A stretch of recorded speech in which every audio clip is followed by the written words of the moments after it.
Halo teman-teman semua, berjumpa lagi dengan saya Stephen di channel Broview. Bagaimana kabar kalian semua? Semoga dalam keadaan sehat selalu. Pada kesempatan kali ini, saya akan mencoba membahas kembali sebuah alur cerita film. Dan film yang akan saya bahas sekarang yaitu berjudul We Die Young. We Die Young merupakan film keluaran Amerika Serikat yang dirilis pada tanggal 1 Maret 2019. Film bertema aksi dan petualangan ini juga menampilkan misteri penuh ketegangan. Dan film ini diarahkan oleh sutradara Lair Geller yang juga menulis skenarionya bersama Andrew Friedman. Film ini berkisah tentang seorang anak laki-laki berusia 14 tahun bernama Lucas. Bermula dari Lucas yang masuk ke sebuah geng dan kemudian dilantik sebagai anggota dari sebuah geng di Washington DC. Ia menjalani dan mengikuti kehidupan seperti yang geng itu harapkan. Oke, langsung saja sebelum masuk ke ceritanya, bagi kalian yang suka dengan alur cerita film ini, jangan lupa klik tombol subscribe dan nyalakan loncengnya agar kalian tidak ketinggalan dengan alur cerita film lainnya. Dan satu lagi yaitu intro. Daging mengoleh, rasanya anjing banget.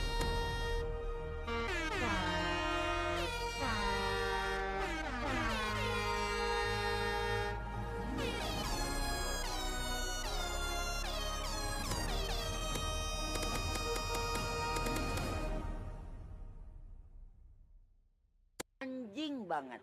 Film bermula dari diperlihatkannya sebuah mobil yang sedang melaju kencang menghindari kejaran. Tak lama setelah itu, stop. Dan di sini disebutkan bahwa ini adalah hari terbaik dan terburuk dalam hidup kami. Dan inilah dia. Cerita diawali dengan seorang kurir narkoba yang bernama Lucas dan dia masih berumur 14 tahun. Dan dia menggunakan sepedanya menceritakan sisi lain Washington. Dan ternyata, para imigran di sana bertahan hidup dengan kebanyakan menjadi anggota geng dan menjual narkoba. Di sini Lucas menjelaskan jalur peredaran narkoba dari mulai kurir seperti dia, kemudian naik kepada kolektor, dari kolektor lanjut lagi ke prajurit, dari prajurit kemudian kepada jester atau tangan kanannya, dan puncaknya adalah Big Boss yang bernama Rincon. Lucas di sini seperti mempunyai akses VIP karena dia dapat langsung berhubungan dengan Big Boss, namun sangat dibenci Jester yang jadi tangan kanannya. Kemudian, terlihat ada seseorang yang sedang diseret motor dan menjerit kesakitan. Ternyata, dia adalah anak buahnya Rincon yang telah berkhianat dan hukumannya seperti ini. Ngeri guys. Ternyata Lucas punya pembeli yang berbeda yang memintanya untuk keluar dari geng. Dia adalah Daniel, seorang veteran perang Afghanistan yang kita lihat di awal film. Daniel yang ternyata bisu menggunakan HP-nya dan meminta Lucas untuk meninggalkan gangster dan menyuruhnya untuk melanjutkan sekolah. Namun faktanya dia sendiri tetap membeli narkoba kepada Lucas. Berpindah scene kepada sang Big Boss. Dia sedang berada di rumahnya dan dia mengintip dari balik gerbang ada sebuah mobil dan beberapa penumpang di dalamnya yang sepertinya sedang mengawasi rumahnya. Dan tak lama setelah itu, Rincon langsung menghampiri adiknya dan berpesan untuk bersiap malam ini. Kembali ke Lucas, dia sedang berkeliling menagih uang termasuk kepada bapak tua penjual buah-buahan. Karena keadaan ekonomi, si bapak tua itu kembali meminta waktu untuk membayar hutangnya karena istrinya sedang sakit parah. Akhirnya Lucas memaafkannya dan memberinya waktu sampai dengan minggu depan. Kembali ke Rincon, datang seorang pendeta ke rumahnya. Dia memberi saran agar upacara pernikahan adiknya sebaiknya dilakukan di gereja, tapi Rincon menolaknya karena alasan keamanan mereka.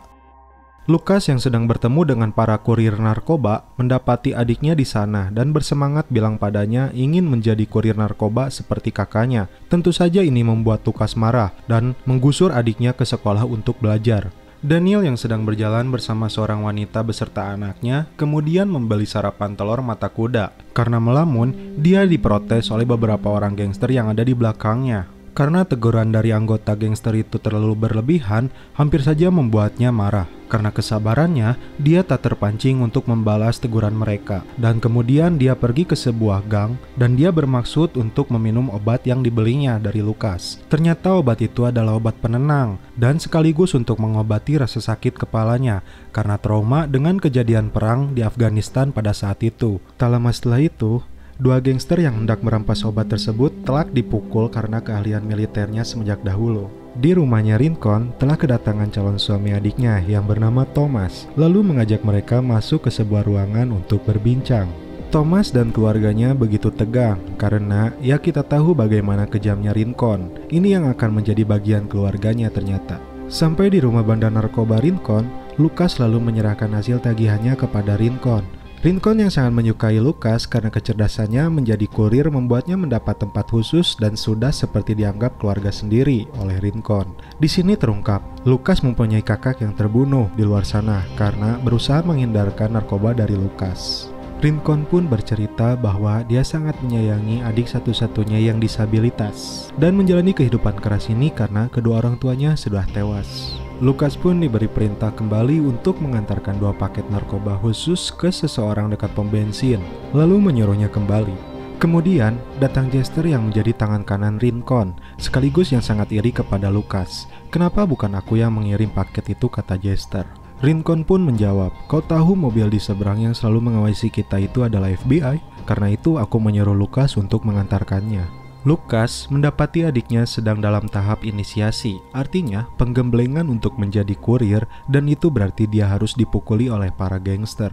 Lucas yang tak terima berusaha menolongnya tapi tak bisa. Setelah selesai memukuli, lalu dia membawa adiknya dengan beralasan disuruh Rincon membawa adiknya. Karena perlakuan Jester dan anak buahnya, Lucas pun memutuskan untuk membawa adiknya Miguel keluar dari kota tersebut. Sebelum berangkat, dia mampir dulu ke rumahnya untuk mengambil pistol dan ternyata dari foto terlihat kakaknya marinir, lalu menemukan surat bahwa adiknya diterima di sekolah baseball.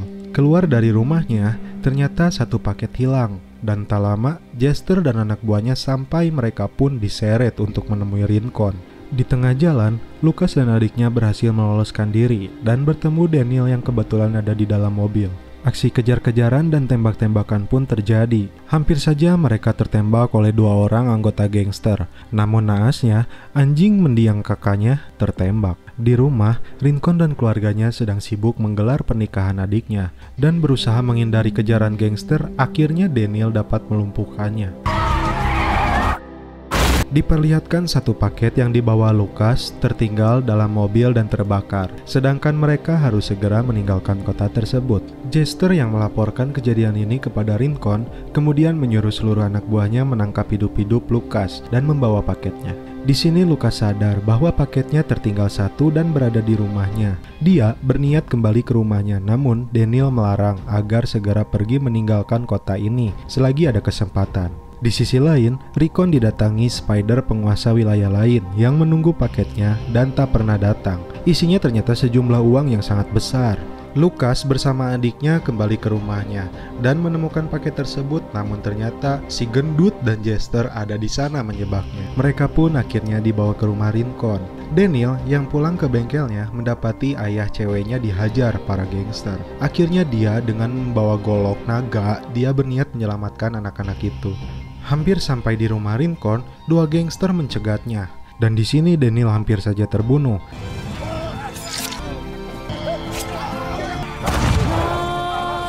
Dan membayangkan ketika dia sedang berperang di Afghanistan, dia melihat anak kecil membantu para teroris hingga membunuh teman-teman prajuritnya. Daniel membawa 1 orang gangster untuk dijadikan tawanan. Dan di sini Daniel melihat FBI dalam mobil dan berencana memancing FBI melakukan serangan ke rumah bandar narkoba tersebut. Akhirnya peperangan pun terjadi. FBI dan para gangster terlibat dalam peperangan. Satu persatu gangster tewas tertembak. Begitupun para polisi, banyak juga yang tewas. Akhirnya Daniel berusaha masuk dan menyelamatkan kedua anak tersebut. Adik perempuan Rincon akhirnya tewas tertembak juga. Setelah Daniel berhasil menyelamatkan diri keluar dari rumah Rincon, ternyata Jester dan Rincon mengejarnya. Sampai pada akhirnya Jester berhasil mengejar mereka. Jester pun menodongkan senjata ke arah mereka, dan akhirnya Rincon pun datang. Rincon yang sudah menganggap Lucas sebagai anaknya sendiri, dia tidak menyangka bahwa Lucas melakukan hal yang membuatnya kecewa. Rincon yang berniat membunuh Lucas atau adiknya, di hati kecilnya Rincon berkata lain, yang ada malah Lucas disuruh pergi. Namun di sini Jester masih saja iri kepada Lucas dan dia kecewa kepada Rincon. Tak diduga, dalam perdebatan antara Jester dan Rincon, pada akhirnya Rincon tewas di tangan Jester. Akhirnya Lucas dan adiknya pun berhasil naik kereta dengan membawa uang yang sudah diselipkan oleh Daniel di jaket Miguel. Di sini Jester yang emosi akan menghabisi Daniel dengan menodongkan senjata ke kepalanya. Namun tiba-tiba dari belakang di luar dugaan si gendut yang awalnya membela Jester langsung menembak Jester. Di akhir cerita, Lucas dan adiknya berada di kereta dan ketika adiknya memakai jaket, dia merasa ada sesuatu di dalam sakunya. Pas dibuka, ternyata uang yang dicari Jester. Lucas yang melihat uang itu, dia langsung mengambil dan menyimpannya dalam tas dan berkata kepada adiknya, "Kita berhasil." Dan film pun berakhir. Oke guys, bagaimana menurut kalian alur cerita film Wi Dayong ini? Menurut saya yang menariknya di sini, Van Damme bukanlah pahlawan tradisional, tetapi seorang lelaki yang hancur, nyaris tidak bisa bertahan hidup, terinspirasi untuk berdiri di antara geng-geng jalanan yang mengendalikan ibu kota Amerika dan jiwa-jiwa muda yang terancam oleh kekerasan. Film ini tidak akan meledakkan pikiran dengan menawarkan pengejaran dan intimidasi, tetapi sang sutradara mempertahankan bahaya yang dapat dipercaya saat memeriksa perjuangan perkotaan untuk bertahan hidup. Oke guys, cukup sekian alur cerita film Wi Dayong ini, dan salam penutup dari kami seperti biasa. Bila ada kata-kata yang kurang berkenan di hati kalian, tolong dimaafkan ya. Salam perfilman duniawi, keep enjoy.